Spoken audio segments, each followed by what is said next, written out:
Hi, and welcome to another episode of Hot Takes with me, the Silver Fox. Waiting for independence to reach 60% is mental, according to Ash Regan. But then, love, waiting for 50% is probably pretty bonkers too. That isn't going to happen anytime soon. And of course, the people of Scotland aren't stupid enough to think that Scotland can go it alone and it wouldn't cause massive poverty, misery, and the loss of a lot of things that they currently have. And also, does any nation really want to live in a one-party dictatorship? Not if they can avoid it. But she's got to remain relevant. After all, she's a bit of a yesterday's girl, isn't she? She failed in the leadership contest. She's failed in policy. She's not even in the government. And so she's desperate to get her face out there because there may be an election soon and she needs that high-profile sort of acknowledgement by the press so that people haven't forgotten about her. Oh, how quickly things change in politics. We'll take a look at this article to see why she is, of course, talking a load of old rubbish. Here goes. So, waiting for independence to reach 60% is mental, says Ash Regan. Voting for you, don't love, that's mental. Voting for the SNP, that's mental. Putting people in charge who've failed so spectacularly time and time again, that's mental. You know, voting for poverty, both voting for misery and voting for a one-party state, that's mental. Unbelievable, isn't it? And look, she's sitting there looking, pleading, look, please, I'm begging you, please give me relevance, please make me important. Please don't. Just waiting for support for Scottish independence to rise to 60% would be mental, Ash Regan has said. Speaking to the Through a Scottish Prism podcast, the former SNP leadership hopeful, I tell you what, if they were speaking to Nicola Sturgeon, they could call it speaking through a Scottish prison, couldn't they? But that's a different matter for a different video on a different day. Anyway, she called on her party to be more belligerent and aggressive in its campaigning. Yeah, that's what you need in politics, isn't it? More belligerent politicians. You need more aggression in society.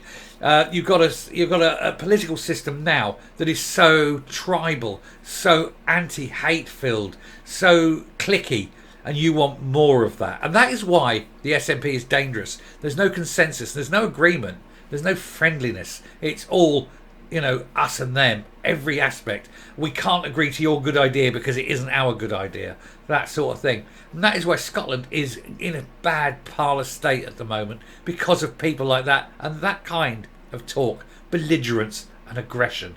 You don't need it. The comments from Edinburgh Eastern MSP came as a new poll out put support for independence at 53%. It must be pointed out that this poll is a load of old rubbish. There is no way independence is at 53%. The latest Scottish political monitor from Ipsos had no at 47%. While that was down 3 points since December, it was far less than the 10-point fall suffered by the SNP over the same period.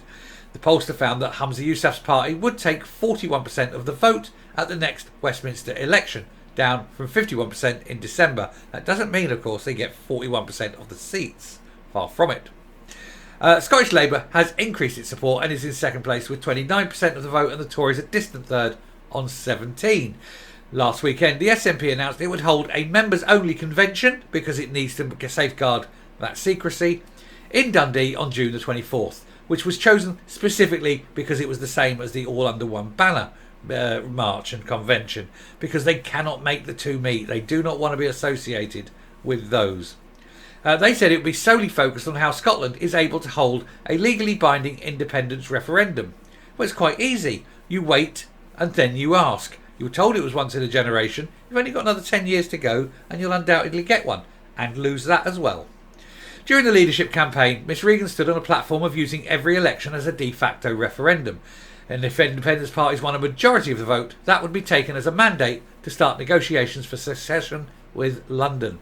It's a very dangerous policy, one that even Nicola Sturgeon abandoned because she knew it was a trap. Because if you fail to get 51% or 50% plus one vote, whatever, if you lose, then that is a mandate for not having a referendum. Oh no, the majority of people in Scotland don't want to leave the UK. That will be the argument used. And so it isn't a good argument. This is why the policy has been rejected time and time again, and why the only politicians who keep bringing this up are those of the very, very stupid kind. So a lot of them are obviously SNP. Speaking to the podcast, Miss Regan was scathing about the SNP's plans for independence. She said this idea that they, the SNP, were putting forward last week, that we just keep working away and playing by the rules and we just try to get to support up to 60%, and the UK government will do just what we want. Well, it will never, ever, in a million years, be 60%. And it will never, ever be 50%. One of the things I got, and I don't want to go. This is a whole separate video. One of the big problems Scotland's got is a population time bomb, and it's not just Scotland. It is virtually the whole world, and particularly Korea. South Korea's got the worst in the world, and that is that you've got all these young people coming up and living a long time, and so you're getting, as a ratio, older people are increasing because the birth rate isn't at replacement levels. After the after the Second World War, for about 5-6 years during the war, the birth rate fell. But it only fell for about 6 or 7 years. It wasn't a terrible thing, but it did fall. And then you had the fewest children being born for a generation, or for 2 generations it was, since the First World War. Then the Second World War, big fall in population, in newborn population, young people. Then all the soldiers come home, the boom, the baby boom. Loads of babies. 15, 20 years later, you had the mid to late 60s and the world economy exploded. It went boom like that because all of a sudden you had all these kids who were, using resources but not contributing, suddenly hit the marketplace, suddenly hit the workforce, and bang, and the whole world boomed. And then as time went on, the world boomed, but birth rates were dropping. 2 of the things that caused birth rate to drop: money and educated women. Sounds terrible, but it's a fact. And what happened then is you got to the point in around 2008, and it is no coincidence that in 2008 we had the crash. It's because all the baby boomers started retiring. But it isn't so bad because they all had children. They had Gen X. I'm Gen X. Gen X were the highest paid generation. And so they were paying a lot of tax. And so their taxes kept the whole bloody system afloat. But now what's happening is we're getting on again, and the Gen Xers are starting to retire. And you've got all these people. The population's growing, but the population's not growing because of all these people being born. The population's growing because all these people aren't dying. And this applies to Scotland. You're getting all these very old people, very few young people. And so the young people now will have to pay for all the old people who aren't working. Scotland needs all the help it can get, because when Scotland hasn't got enough young people doing the work and all these old people wanting their pensions, what's Scotland going to do? It's too small a country. It is a population time bomb waiting to happen.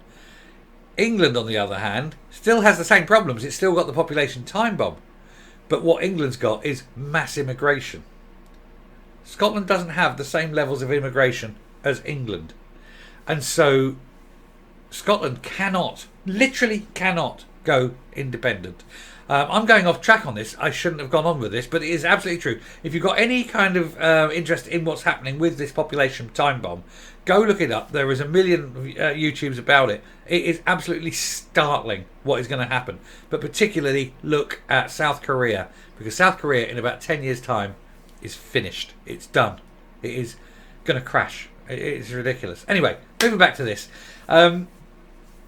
Miss Regan was saying, there we go, yes. She said she was quite concerned about where we are right now. It doesn't have to be terminal.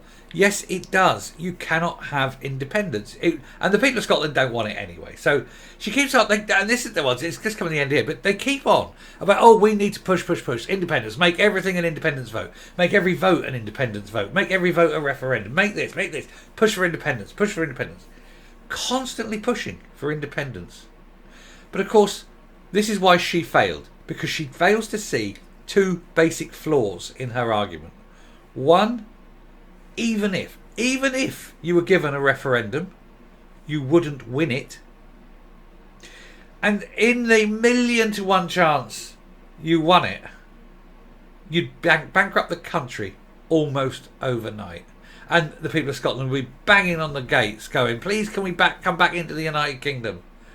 And that's the problem. You've got no answers to these questions. The SNP exist purely for independence. But look at their record on every single thing they've done. And do you truly trust them to get independence right? Of course not. It's ridiculous. Anyway, I'm going to round off there. I got slightly sidetracked. I didn't mean to go on that, but there we are. It is what it is. I'm going to finish that and come up. Yeah, it's a bit of a weird video, that one. It's kind of two halves put together and sort of cloven together.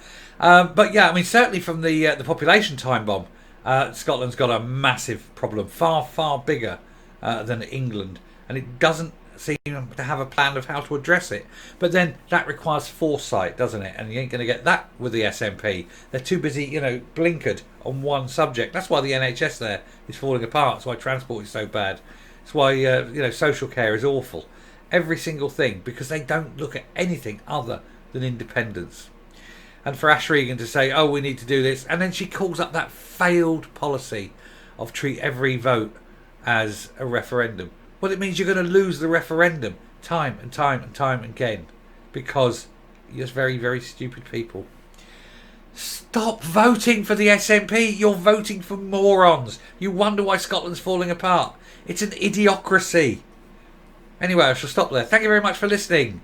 If you like what you're seeing here on the channel, please hit that subscribe button, ring the bell, leave a like, leave a comment, please share the video, but mostly leave a like. And until next time, stay safe, stay well, and for God's sake, have babies. Goodbye.